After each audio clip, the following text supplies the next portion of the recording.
when you're making a narrow AI system, you're choosing a way to represent things. That representation can be in your neural architecture. It could be in your choice of logic or choice of axioms for a logic system.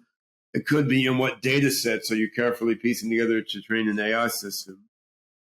If you're trying to build an AGI system, I mean, you want the system to be able to choose how to represent knowledge for a given problem. And so then, but yet you don't want to give the AI system nothing to go on. I mean, it can't be a total blank slate. So you start thinking like, what's the meta representation?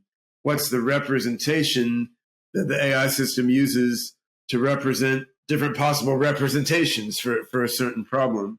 And that then that's pick the best one. Yeah. Because you might want one way to represent knowledge for dealing with natural language, one way to represent knowledge to deal with programming, one way to deal with biomedicine, one way to deal with vision, and one different way to deal with vision in really dark areas or something, right? So right now what happens is the researcher figures out how you represent knowledge for each of these problems.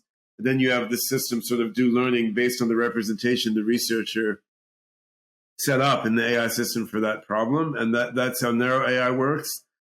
To make an AI that can choose its own representation based on the problem is harder, right? And again, in modern machine learning approaches, often the researchers don't think they're choosing the representation, but I mean, they're carefully choosing an objective function to train a neural net for, like what the neural net is trying to do.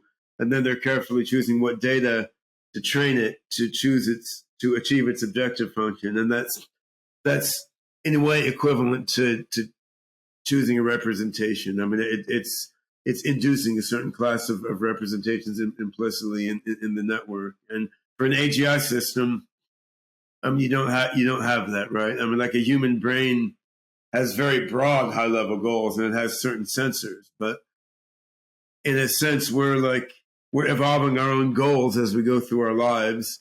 We're choosing what data to focus on looking at, and based on that, we're emerging a variety of different representations suitable for the variety of different problems that we need to address. But still, like having a certain meta representation that helps you choose the right knowledge representation for each problem you want to solve. That's different than starting with absolutely nothing.